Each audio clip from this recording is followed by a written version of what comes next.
Are Pokemon games getting easier? This is a question some fans of the franchise have wondered for a while. Some believe they are, some believe they aren't.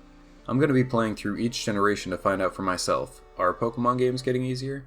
Today I'm going to be going over Generation 1's Pokémon Blue. Generation 1 introduced some interesting mechanics, a lot of which have been carried on throughout the other generations. Some of these mechanics potentially made the game easier for the player, while others may have made the game harder. Here I'm going to go through some of the biggest mechanics and label them as mechanics that either make the game easier, harder, or both. None of the mechanics I will list are game-breaking or anything, but they do play a part in potentially making the game harder or easier. To begin, I'll list the mechanics that can make the game easier for the player. First up, we have Wrap, Bind, Fire Spin, and Clamp. All of these moves share one similar trait, and that is that they prevent the target from being able to act while the move is in use. Some of you may be wondering why this is on the list of mechanics that make the game easier for the player when NPC trainers could have Pokemon with these moves. The reason is simple. A lot of NPCs just don't have these moves. Even if half the trainers in the game had a Pokemon with one of these moves, it still wouldn't really make the game that much harder. These moves don't do very much damage, and it's very unlikely an NPC would spam the move over and over. It's also unlikely that the player's Pokemon would be slow enough to let that happen. The mechanic easily leans to the benefit of the player, as if the player has a fast Pokemon with one of these moves, you can effectively make sure the opposing Pokemon will never move. For a similar mechanic, we have the Sleep Status condition. In this generation, when a Pokemon wakes up from sleep, it takes a whole turn. So if a Pokemon wakes up during a battle, that Pokemon still won't be able to move until the next turn. Similarly to the previous point, it's very unlikely an NPC will use a sleep-inducing move to put the player's Pokemon back to sleep immediately after it wakes up. The player, on the other hand, could abuse this with a fast Pokemon like Gengar. Sleep-inducing moves like Hypnosis usually don't have very good accuracy, probably to counteract abusing this mechanic. However, the player should be able to land one of these moves in a few turns at max, which will definitely give them a leg up in battle. Next up is the EXP All. This is an item the player can pick up near Fuchsia City after obtaining 50 different Pokemon. This item allows the player's entire team to gain XP from a battle without being in that battle. The XP gained from a Pokemon gets divided up and distributed amongst the team. The Pokemon that were involved in the battle specifically will gain more XP than those who weren't.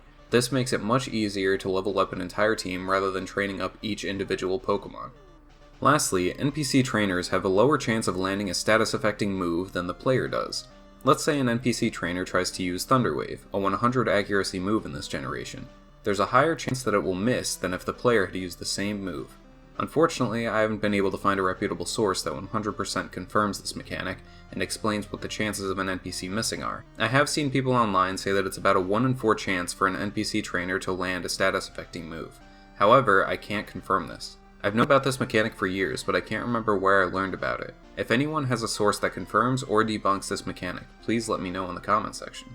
Now I'll list off mechanics that could potentially make the game easier or harder. Firstly, we have critical hits. When a critical hit occurs, the attack deals double the damage it would have done normally. In this generation, the chance to land a critical hit is based off the Pokemon's base speed stat.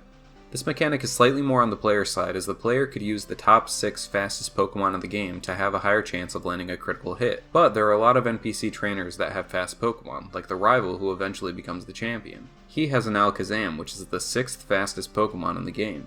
If a trainer or the player pairs up a Pokemon with a lot of speed, like Persian, with a move that increases the chances to land a critical hit, like Slash, they can effectively land a critical hit every turn. However, like I said, the mechanic slightly leans more towards the player, but I don't think that it's enough to say this makes the game easier. Another stat-based mechanic that can make the game both easier or harder is the Special Stat. This stat is both offensive and defensive. Normally, if a Pokemon used a physical move, the game would calculate how much damage it did based on the Pokemon's attack stat and the opposing Pokemon's defense stat. However, as I said, the Special Stat is used for both offensive and defensive calculations. This is a pretty good mechanic to show how something could make the game both easier and harder, as many trainers throughout the game have Pokemon with a high Special Stat, and obviously the player can catch any Pokemon they want. Now that we've talked about the mechanics that can make the game easier, and the mechanics that can make the game harder or easier, it's time to talk about the mechanics that can make the game harder. These mechanics are less reliant on what the player could do, and more reliant on how the game operates. First up, we have opposing Pokemon have infinite PP. Whenever the player has their Pokemon use a move, the amount of PP for that move goes down. How much PP a move has determines how many times that move can be used until its points are restored. While the player has this limitation, both wild Pokemon and trainer Pokemon do not. This could make the game harder as some powerful moves have low PP to try to balance it out, but with the AI having infinite PP, they could potentially spam powerful moves without running out. For instance, Lance's Dragonite has Hyper Beam, a 150 base power move with 5 PP, but due to NPCs having infinite, Dragonite could keep using Hyper Beam over and over to take out the player's whole team. Next, following along with how NPCs operate, NPC trainers will choose an action after the player. If the player is able to outspeed the opponent or the player switches their Pokemon out, the NPC will choose an action after the player has done what they're doing. Here's 2 examples. Let's say the player's Charmander outspeeds Brock's Onix and burns it. Brock will use a full heal that same turn rather than going for an attacking move, which he would have done if not for the burn. The second example is, let's say the player has a Dugtrio out against Lorelei's Dugong. Ice is super effective against ground, so the player switches into Gengar. The Dugong will then use Rest instead of Aurora Beam because the AI is programmed to go for super effective moves. Rest is programmed as a Psychic type move, which is super effective against Poison, which is why it will use that move when Gengar is switched in. However, it should have used Aurora Beam because Dugtrio was out before Gengar. Lastly, when a Pokemon lands a critical hit, all stat boosts are ignored. This means if the player had set up 3 Swords Dances on their Scyther and then got a critical hit, the opposing Pokemon would take less damage than if Scyther had not gotten a critical hit. Ignoring the attacker's stat boosts almost exclusively affects the player, as NPC trainers generally don't use stat boosting moves. Now that I've sorted these mechanics into categories, you may be wondering, what was the point?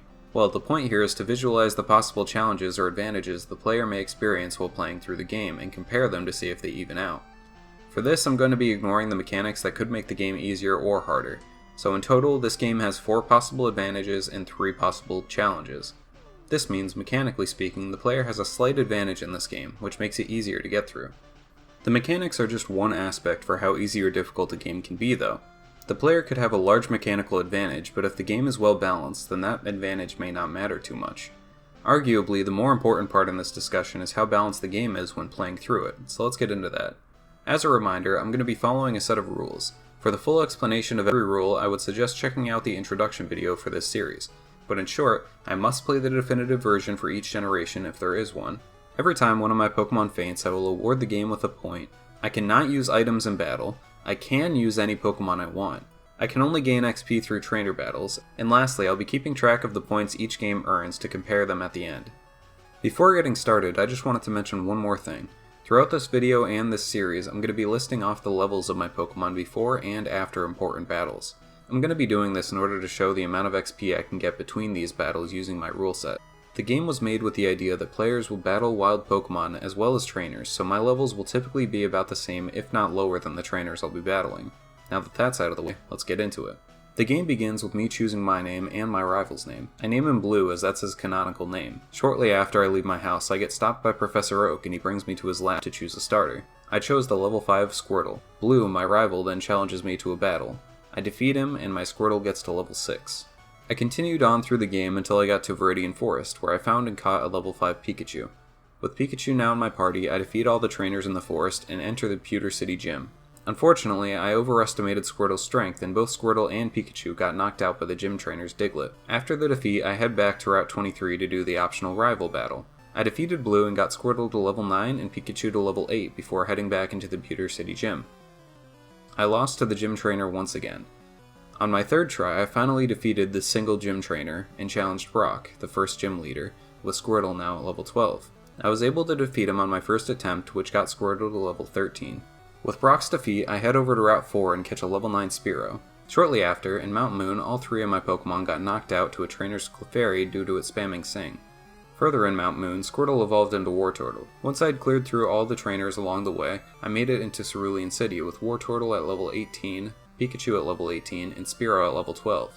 Here I battled Blue, and Pikachu got knocked out by his Rattata, but Spearow was able to get to level 13 by the end of the battle. I then cleared through routes 24 and 25 before returning to Cerulean City to take on the gym leader, Misty. When the battle began, Pikachu had gotten to level 21 and Spearow got to level 17. During the battle, Pikachu got knocked out by Starmie, but Wartortle was able to finish it off and get to level 19. Once Misty was defeated, I went south to Route 6 where Pikachu got knocked out by a trainer's Butterfree. Shortly after, I made my way to Diglett Tunnel where I caught a level 31 Dugtrio. With my new team member, I went to Route 11 where Spearow got knocked out by a trainer Sandshrew. After I defeated all the trainers on the surrounding routes and on the SS Anne, Wartortle had gotten to level 24, Pikachu got to level 27, and Spearow got to level 21. I'm holding off on evolving Spearow for now until it learns Drill Peck. I met up with Blue on the SS Anne and then we battled. During the battle, Spearow got to level 22.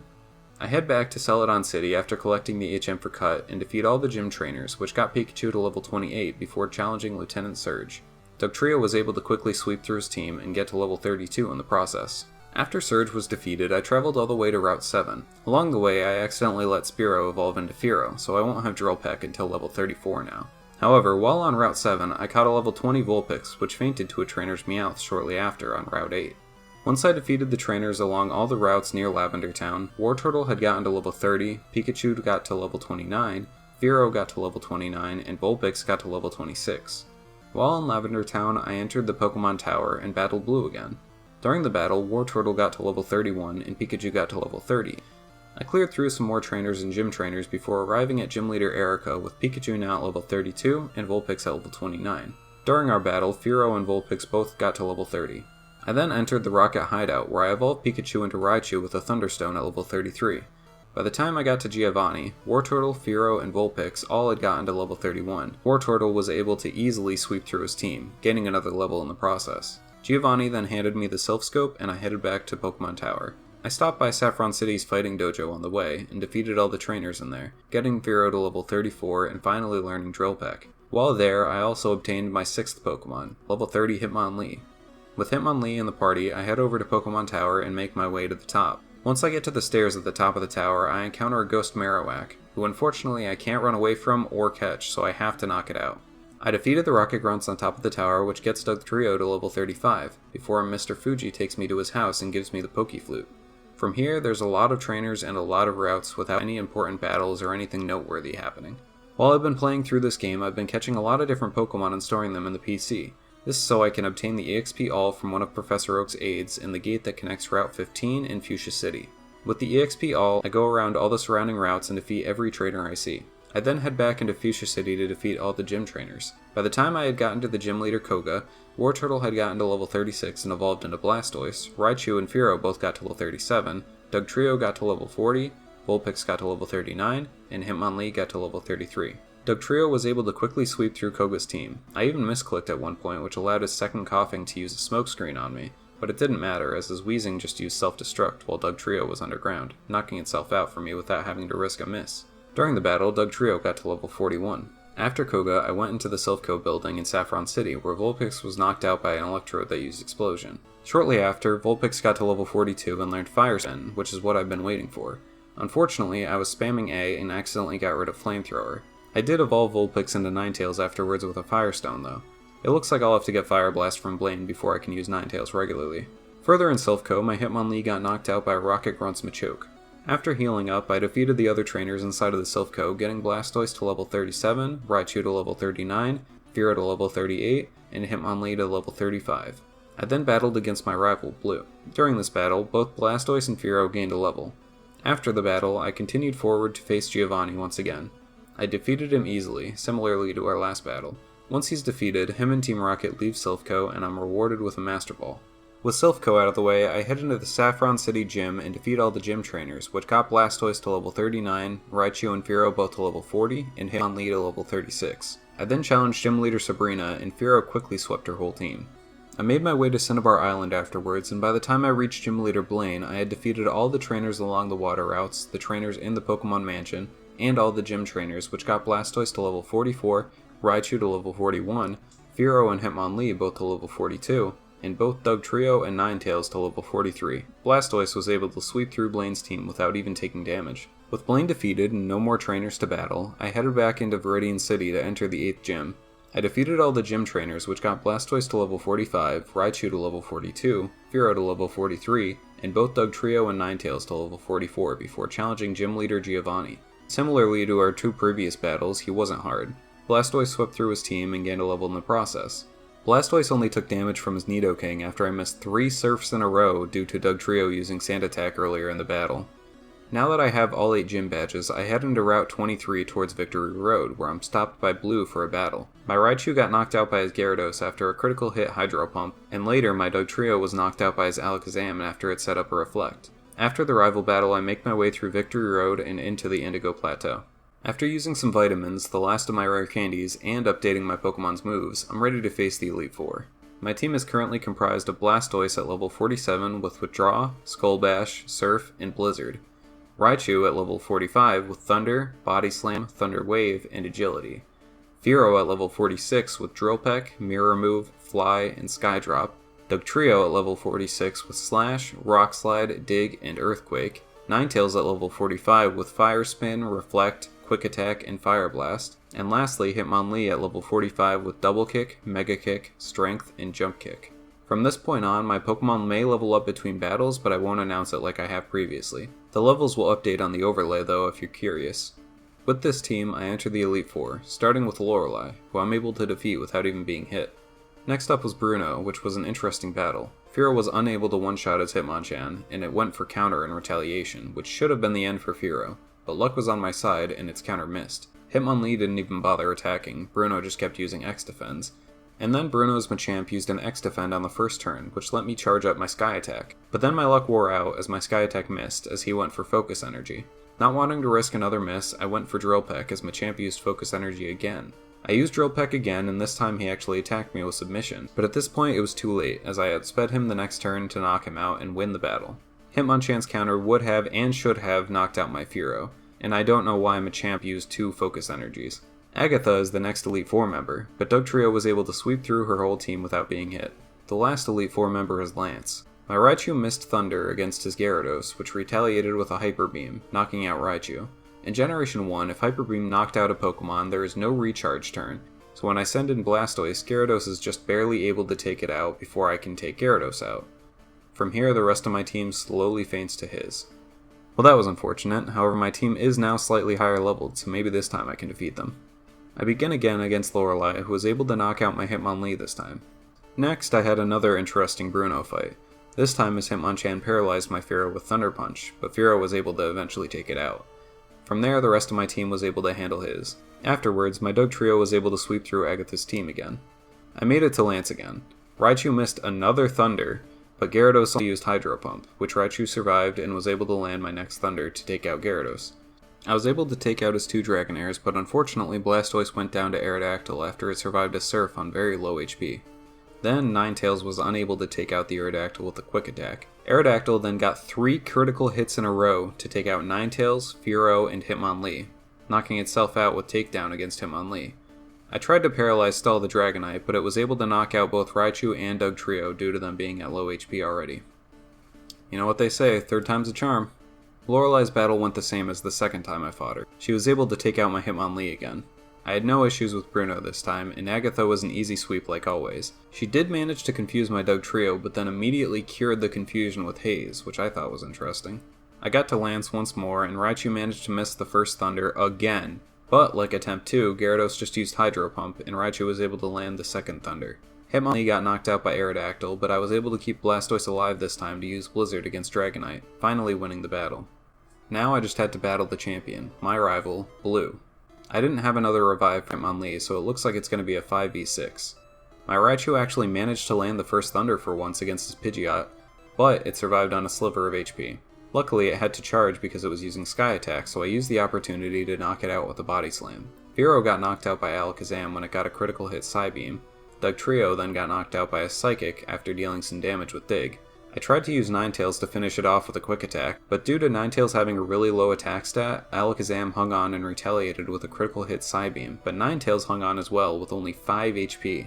I used Quick Attack again to finally take down the Alakazam. Blastoise made quick work of Rhydon, and when Gyarados came out, I sent out Raichu. I used Thunder Wave on the Gyarados just in case Raichu got knocked out, but it just used Dragon Rage. Then Raichu managed to land another Thunder to take out Gyarados. Blastoise took out Arcanine without much issue, but when Venusaur came out, I was pretty sure Ninetales would be able to outspeed, but I needed to make sure, as it was almost 20 levels higher than me, so I sent out Raichu to use Thunder Wave. I did paralyze the Venusaur as it just went for growth, but then in the next turn it knocked out Raichu. I sent in my low HP Ninetales and began using Fire Spin. It doesn't do too much damage, but it makes it so Venusaur can't do anything. I continued to use Fire Spin and eventually it crits, which means every time it hurts Venusaur after the crit, it will do critical hit damage. Gen 1 is weird, but I did manage to knock out the Venusaur, winning me the battle. With Blue defeated, I become the new champion and the credits roll.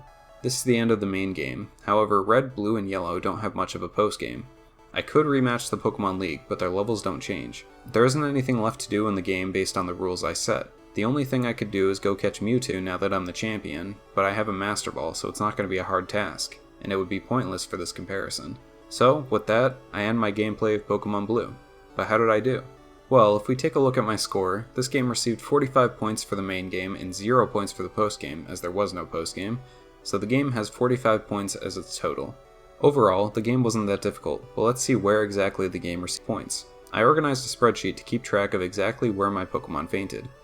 The first 8 columns are for all 8 gym leaders, and the 9th is for the champion. So when it says second gym, that shows how many points the game got between Brock's defeat and Misty's defeat. So, during my playthrough, the game received 12 points before I defeated Brock, 8 before I defeated Misty, 2 before I defeated Surge, 1 before Erica, none before Koga, 2 before Sabrina, none before Blaine or Giovanni, and 20 before I beat the champion, Blue. More specifically, I kept track of who I fainted to as well.